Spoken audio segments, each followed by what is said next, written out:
everybody's on Gets You 134 here. And as always, I'm Average Joe Squad, the sexiest co-host known to man. Well, I mean, Doug's not here. But well, no, Doug's off killing again. That's fair. And welcome to another Hyphenator Reviews, the show where we watch modern movies and not talk about them a long time. I really need to try and figure out some sort of catchphrase for this. That works out. But, this isn't actually after we saw the movie, but we were kind of tired that night. Yeah, we went and saw Shazam too, and we were the only ones in the theater. Yeah, it was just us, Riley, and his girlfriend. Which is... it's weird. Yeah. It's weird that there wasn't even a single other person, which, granted, it was also St. Patrick's Day. Yeah. So maybe everybody was out drinking. Well, I also heard it's not doing very well. No, it's not. Which I think the director even said, he's like, it's okay, I got paid up front. You know, good for him. But yeah, this is the sequel to Shazam 1, which I totally forgot. It's been like 5 years almost since the first one. Yeah, but it's pre-COVID. I mean, which you and I both enjoyed the first one a lot. I did enjoy the first one very much a lot. And, you know, we just went and saw this because, you know, and also there's nothing really else out right now. Yeah, we're waiting for Guardians. We're waiting for Guardians 3, Secret Invasion, Spider-Verse. Loki Season 2, and Spider-Verse. Yeah. Everything else is apparently getting shuffled around. So yeah, because I guess Disney's kind of having some money issues with their streaming stuff. But anyway, so yeah, we went and saw it. Before we really get into it, basically the plot is these three gods / titans called the Daughters of Atlas are after the staff from the first Shazam, which Billy broke and accidentally left at the carnival. It's the most Shazam thing I've ever heard. Yeah. And so basically they want to use it to not only restore the staff, but also steal the powers of Shazam and the Shazam family, while also trying to get this thing called the Seed of Life. And Billy deals with the fact that his family's growing up and he's eventually going to age out of the foster care system and will eventually have to basically make his own way in the world. And that's more or less the basic premise of the film. Yeah. I will say that I really enjoyed the film. As did I. I felt that it was fun. I would guess is probably the best adjective I can use to describe it. It was fun. Yeah. I didn't feel like there was really any part of the movie that dragged for me. No. I felt like we were like, I kind of had the adverse problem that I had with Quantumanium, where I felt like there was parts of Quantumanium that I felt were kind of slow, or like they were going too fast, way too quick. This film, I think, did a really good job building up to stuff, especially early on, in a way that it didn't feel forced, but it also didn't feel rushed at the same time. So I haven't really seen anybody else review this, so I don't really have anything else to kind of gauge where most people are feeling about it. A lot of the stuff I have seen is pretty positive, you know, that it was fun. I will say, though, that a lot of those are coming out of a Shazam group I'm in on Facebook, so looking at own bias, I guess. Although I also think it's not really fair, like, I just want to say, I think that a lot of the reasons people aren't going to see it is because, A, it's not going to matter very soon because of the fact that probably most of it's going to get, like, most of these movies coming out might not make it into the... Which is debatable because they've said, again, the guy that... One of the producers for this is like a co-president at Warner Brothers. Yeah. And then they've also straight up said that it doesn't really connect to anything, so they could just retcon shit. Which, again, like, I don't think that, like... I don't think that's really the case either. I think it's unfair to the film. But I get why probably a lot of people aren't going to go see it. The other is, of course, the still ongoing fact that the DC fandom is very splintered right now. Because the Snyderverse people just can't get over themselves. Basically, we've seen barely anything that Gunn is planning on doing, and I saw people blaming him for stuff with this film. I'm like, he had nothing to do with this. What the fuck are you on about? This was made before they even probably the Warner Discovery deal went through. Yeah, I was like, what the fuck are you on about?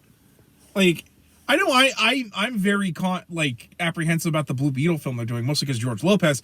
But even I'm like, it might not be terrible. I'm gonna bring a jar from now on for the rest of the year. Anytime you bring up that film and that George Lopez is in it, I want you to put $1 in the jar. Okay, first of all, that's a little unfair because I like Blue Beetle. No, I know, but it's specifically the George Lopez thing. Okay, put $1 in the jar. I was about to say, I like put that $1 in the character. jar. You brought it up again. All right, I will try to limit myself. You're good. It's just something I've noticed. But I know I'll try. But no, a lot of people are kind of not unfairly not giving this a chance. Yeah. Which I think is a shame because again, it's a fun movie. It's enjoyable. It is. It doesn't feel like I had to watch 15 other things. No, that was nice too. Like, have you seen the first one? Cool, you're good to go. Honestly, you don't really even need to see the first one because it recaps it. It recaps pretty well what went on in the first film. But for me, though, I will admit, there's a lot of editing choices in here that I think are a little weird. Like, I'll get into it more when we talk about the film, but like, it feels like we cut away from a lot of things you wanted to see, and we never cut back to. Just for like an example of like, during the fight between Shazam, Mary, Darla, and the older of the three Atlas sisters, Calypso. Are you talking about the gray-haired Larry? Yeah, so not Lucy. Not Lucy Lowe. Okay. But basically, while that's going on, like the other boy whose name escapes me, I know Paco and Freddy, but I can't remember the other boy. But basically, he's fighting Calypso, and we never cut back to what goes on during that fight.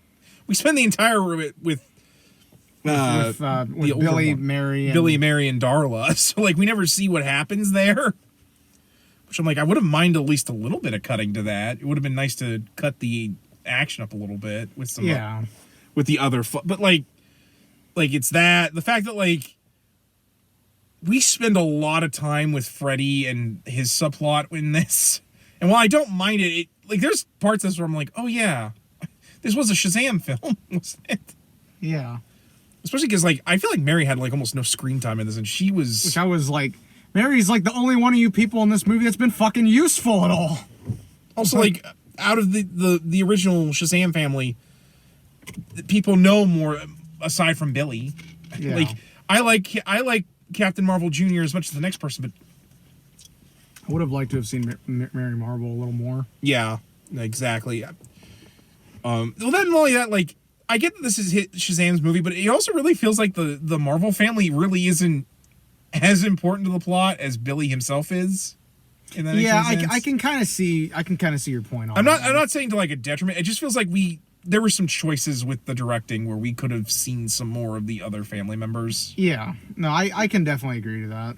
And like I said, just there's some choices during cuts that I noticed. Is more what my thing. Otherwise known as Colton and Adam have taken film classes and have done editing. Yeah. And are able to spot things. I'm looking at you, Dark Phoenix, because dear God, that was like the worst edit job I have ever seen. Yeah. Then, well, I give credit. They really follow through the comics whole thing of the Wizard Shazam is fucking worthless. Man, that was another thing during that film. I wanted to be like, I'm bringing the jar out, and put another $1 in. You've brought it up 20 times. I'm sorry. That was another one. I'm like, put a quarter in the jar. Even you have to admit he was frustrated. No, he was, but I was also like, put a quarter in the jar. But yeah, which I mean, granted, I like the actor who plays him, but like, I loved him at the end when he came out in his like pimp strutting clothes. I was like, damn, he got tripped. Look at him. Yeah, he stopped to pick up his Glock of Eternity from the Rock of Eternity. Oh yeah. But overall, I do think it's quite good. Guess we'll do ratings real quick. Yeah, might as well. We'll dive into the spoilers. Out of 10 lightning bolts, I'm gonna give it a 7.5. It was a fun movie. I enjoyed it. At the same time, if I'm looking at it critically, I didn't feel like it really did anything new. I don't really feel like it knocked me out of my shoes, you know. So kind of along the same way that Quantumanium felt for me. And again, not in a bad way, but I felt like they didn't really go anywhere. Yeah. we got to see more of the Marvel family in this, but they didn't really do all that much that was different with them that we didn't see at the end of the first film. Yeah. You know, so that's my take. But again, 7.5 out of 10, I think is a pretty good score for it in my book. It's enjoyable. I'll definitely pick it up when it comes out on Blu-ray. I definitely would give it 7 Wonder Woman cameos out of 10. Which they spoiled in the TV spot.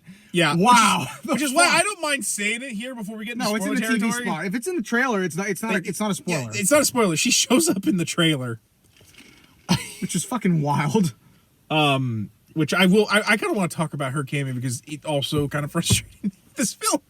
But I do think it's good. I think it's a little uneven in that, like, it feels like it wants to tell a story very focused on Billy, but, like, at the same time, the first film really established that they are a family.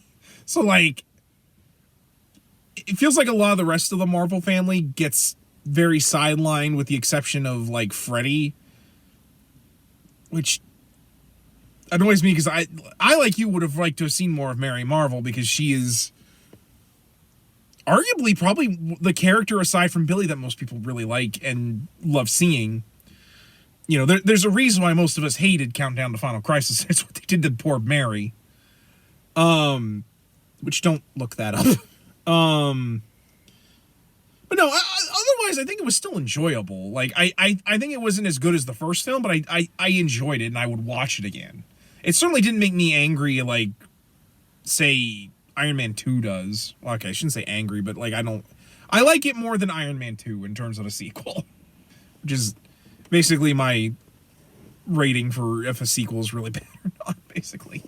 It should be Civil War being a sequel to Winter Soldier. There you go. There's a better fair analysis for you. I mean, to be fair, like that's not that hard of a job to do, but yeah, so I guess at this point we're gonna get into spoilers.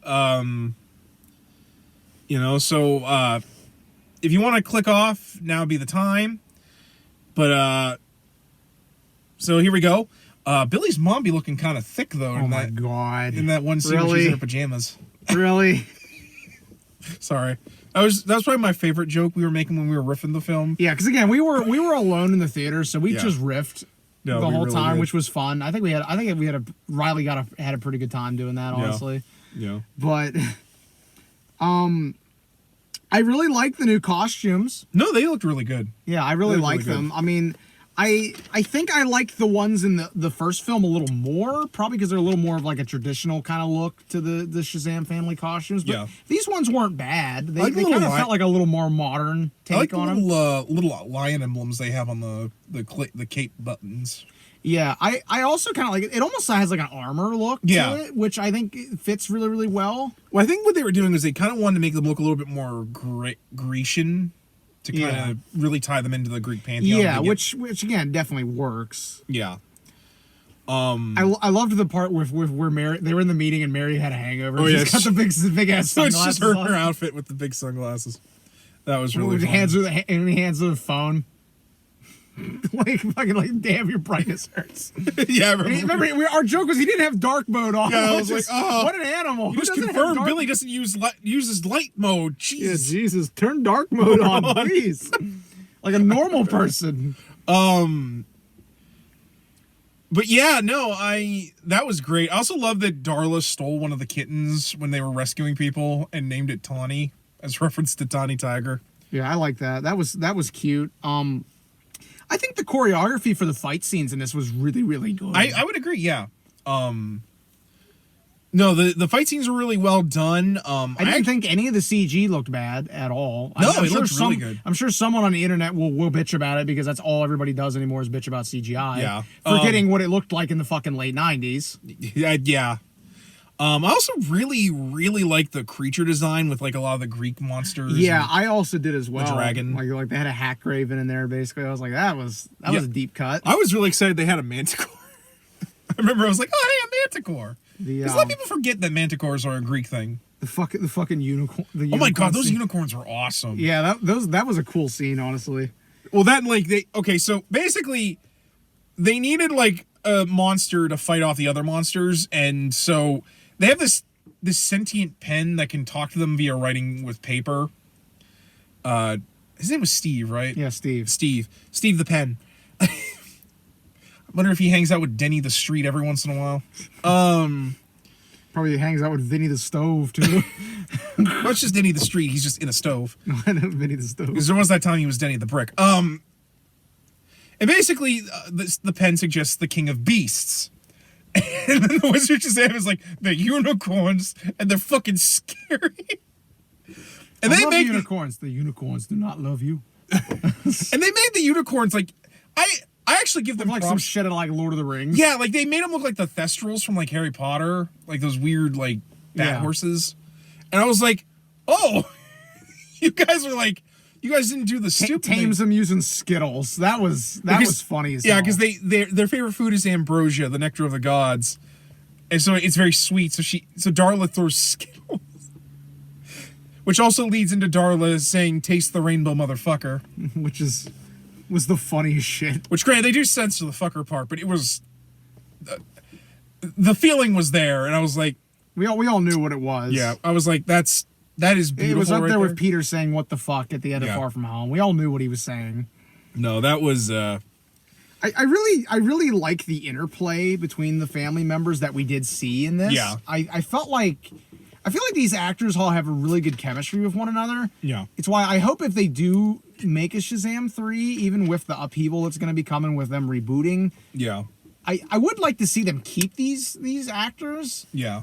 Because I think they all play off each other really, really well. No, they really do. Especially because, like, if they were to bring Billy back, like you at least need to have Freddie and Mary. Yeah, like if they want to trim the family down and do a reboot with those three, it would make sense given they were the original three from the comics. And I'm on board with them doing like a slightly older version of all of them because that has happened in the comics. It has, yeah. So I would. I'm also going to be greedy because again, Kingdom Come reference. Yeah. Well, also that end fight scene we even talked about was like something straight out of Kingdom Come. Yeah. Well, that and like, I wouldn't mind that because like, if they wanted to, they could bring Stargirl back, especially because her and Billy dated at one point. Yeah, I do a little callback to the original the Jeff Loeb's JSA run. I would love for them to do that, especially if Jeff Johns has a role in this, which in the new regime, which I think he does. Good, because I would assume he would immediately want to do that. You know? Well, especially because even if it's a different version. You know what I mean? It was like I forget that girl's name. Breck Basinger, I think is her name. Yeah. She is like perfect as her. Yeah, no, she's perfect as Stargirl. She's the perfect Courtney for that. I would love to see them bring her back. That, you know, they could do that scene where Mary turns evil and she's like, I don't like Courtney. She's a little too sugar and spice. Which I want to see the one where she's using Green Lantern to fucking beat Wonder Woman. I love that shit. That was one of my That panel is fucking funny as hell. That's up there with that other one of Carol charging in, carrying Tony by the leg like she's gonna use it as a club. I'm gonna beat this motherfucker using another motherfucker. I love stuff like that because that stuff's funny. Yeah, it looks so comical. No, you know. I also really like that scene where like everyone's rushing around and Paco finally tells everyone that he's gay. And it's like, yeah, we all know. Like, I don't know, it was really nice, and it was like this really good family moment where it's like, yeah, dude, we knew, we're okay with it. You don't have to, like, it was really nice, like. Because, like, so many comic book things have to, like, do the traditional, the family hates them because it's like, that was nice. Once again, I really like the family dynamic with all the characters, even their foster parents. Yeah. Like, again, like, they pick all these actors, they have a really good chemistry with one another. And I think that helps kind of, like, feed the family dynamic they have for the characters in the film because they feel like a family. Like, they didn't do the thing that always frustrates the shit out of me with, like, family groups and superhero stuff where, like, they're so dysfunctional to the point where it's frustrating. Yeah. Like, it's nice to just have a family group in comics where they're not constantly dysfunctional. As someone who just read a super dysfunctional family in the Crimson Dynamo mini I was reading today. But no, and I, like, it was really nice and it contrasted with the Daughters of Atlas who are... Very dysfunctional. Very dysfunctional. Like, I didn't think about that. That's actually a good point. That it's kind of like a contrast. I also really I even though like it got annoying in places, I did like the little romance Freddy had with the youngest. I did too. I feel like at a point that kind of took precedence over the rest of the plot, which was really annoying. That was like they could have broke that up just a little more, especially when Freddy is kind of obnoxious in this. Like the fact that he like goes off. Granted, is accurate. He's a teenager. Teenagers are fucking obnoxious. Well, it is, but like at the same time though, he's constantly going out and just using his powers to try and feel better about himself. Like, to the point where it gets a little annoying because it's like, man, some of this could have happened if you just gone to at least one or two of these family meetings to know what's going on. Yeah. Also, I really like, there's a guidance counselor in this. And he is the voice actor for Batman and Batman the Brave and the Bold and Harley Quinn. And he's who Riley thought was completely fucking useless. I mean, granted, he kind of was, but like, I just like that he showed up and, because I was like, oh, hey. Then we watch him take a long walk off a short roof. Yeah, that was a little rough. Speaking of a little rough, that scene with the museum where like that's the opening. That was brutal, actually. That was a brutal opening. I was like, okay. Yeah, that's like that scene where like Sylvana kills his dad and all those people with the 7 deadly sins. Yeah, that was like a horror movie scene. Yeah. Like feeling I'm watching Spider-Man 2 with the scene with the arms, like. Which I also love, like the two sisters show up in full like Roman centurion Greek armor. Like Greek armor, but like to be fair, like it's Greek. I know. The Romans stole it from Greek. Yeah, but like I always think centurion, so forgive me about that. No, but, I'm his history nerd moment. So the floor respects you. Like I love it. They're showing up straight up in like Greco armor. You like, too, huh, Brutus? Yeah. Like no one thinks that's weird. Like even the guy who's like the tour guy who, oh my god, he finds that fucking funny at first, and then it goes downhill immediately. But he's always that one tour guide if you've ever been to a museum that's way too into their job to the point where they're like trying to be like all fun and quirky. They're like that.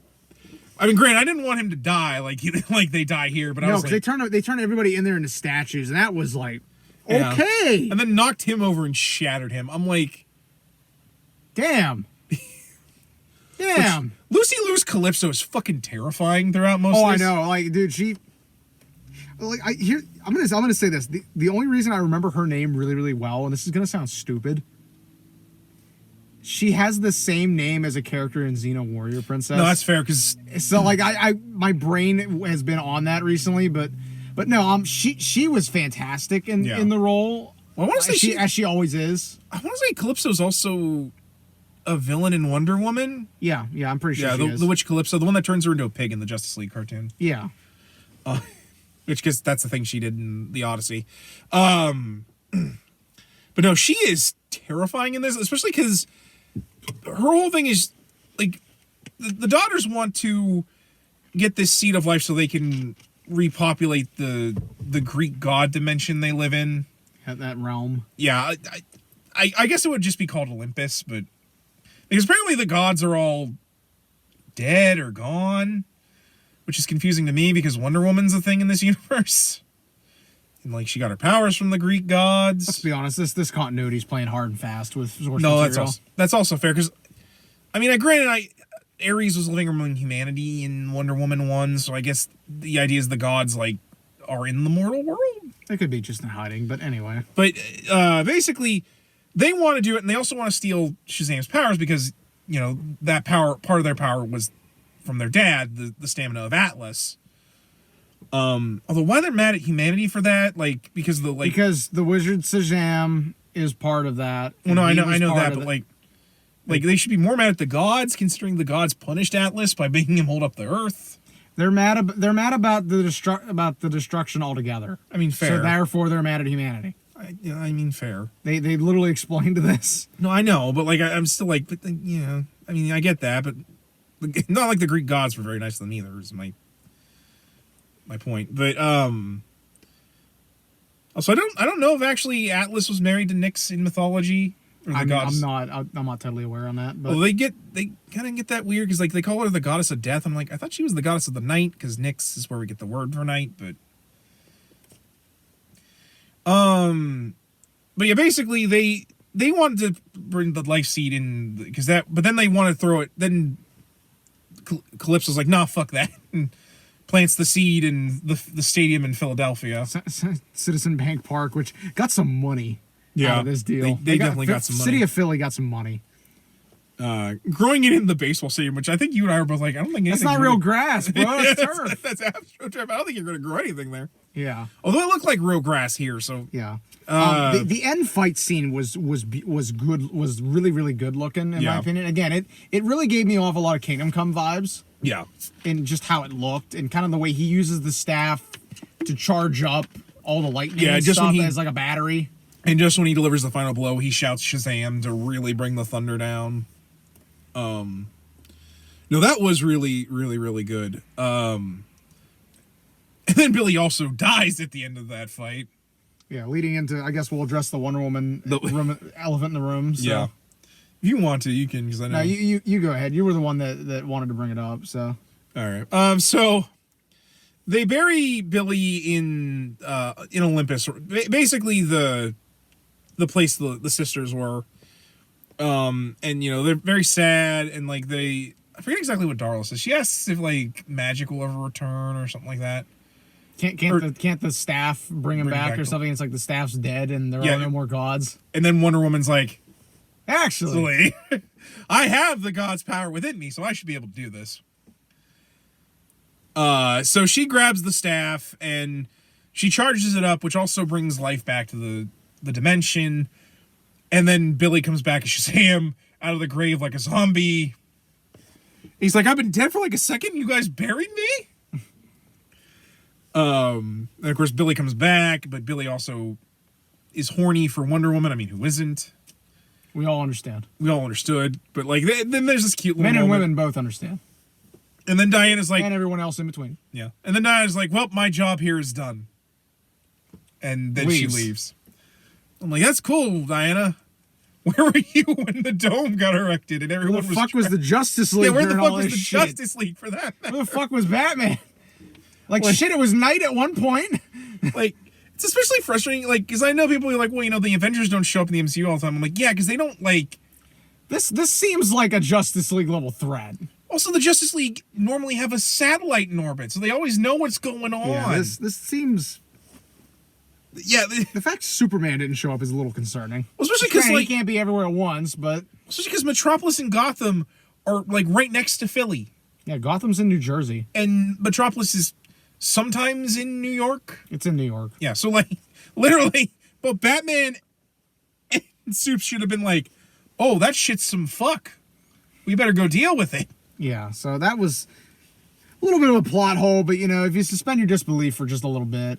Yeah. And then my favorite part of the end half of the movie was the post credit with with my Mr. fucking Mind. man, Mr. Mind, and he actually gets to do the laugh this time, which was really creepy sounding, coming from a caterpillar. Which was hilarious because Savannah's like, "Where the fuck have you been? It's been 2 years." It takes me a while to get places, and I'm like, well, yeah, but first it made me laugh because I'm like, he's a fucking caterpillar. Well, first Mr. Mind was trying to be like, "Oh, you can't like this. The wheels are in motion, and these things take time." And Savannah's like, "Bullshit.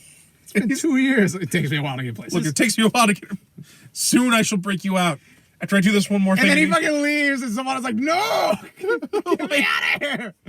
He's got the fucking beard now, too, which I love. He's also, I think, scribbled, like, Egyptian hieroglyphs into the walls, which I think was supposed to set up for Shazam versus Black Adam. I just want a movie, man, with the caterpillar as the villain, please. Well, no, well, like... I just want Mr. Mind as a villain, because it would be so fucking funny. No, it really would that everyone would underestimate him, and he's manipulated some kind of shit to go on, and it's like, and everybody's like, oh fuck, the caterpillar ain't playing. Well, because I want to say, like, the original plan for the Shazam movies was they were going to do these two and Black Adam. Then they were going to do a Black Adam versus Shazam film, which one of the singers I think was the setup for. Yeah. Because basically, at the end of Black Adam, he tells Waller to fuck off. And so basically, Waller decides to try and get Shazam because... Similar power set. Which And also, again, setting up for the idea that, like, I think they were going to have him in the Justice Society, like, again, like the Jeff Johns run. Yeah. And then, so basically that would lead up to what would be a Black Adam versus Shazam movie, and then we would have seen Mr. Mind in Shazam 3. Hence why there was all those hieroglyphs. No, I know. I love Mr. Mind so much because he's such a... It's such a ridiculous concept. Yeah. That has no right working as well as it does, because there are times in the comics he is legitimately intimidating. Well, I think I told you about this. There's a part in 52 where literally Mr. Mind tries to eat all of time and space by becoming a giant caterpillar god monster. Yeah, it's like it's ridiculous, but it's my favorite kind of ridiculous. Which, low-key, you should all read 52. It has the best Booster Gold story ever. Just throwing that out there. But no, I like you said, that was really fun, and I really did like the two Stingers, especially because it tied into Peacemaker of all shows, which I still haven't watched. Yeah, same. Which I own it on DVD, and I just haven't watched it.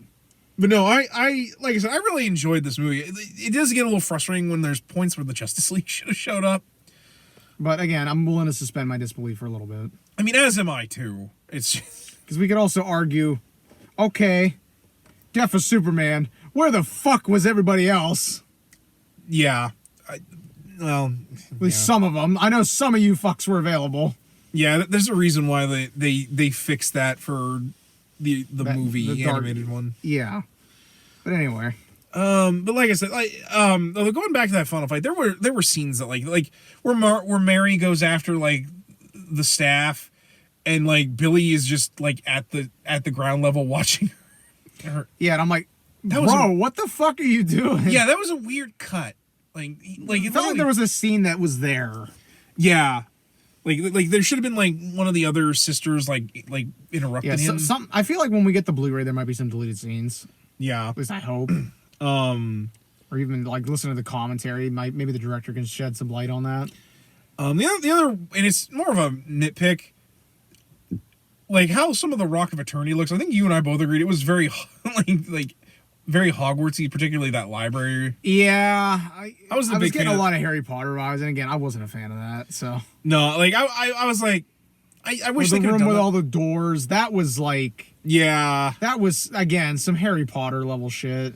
Yeah, which I know like that is kind of like how the Rock of Eternity is in the comics, but like I'm also just biased because I don't like Harry Potter, so that's fair too. I just wish they kind of done some other like.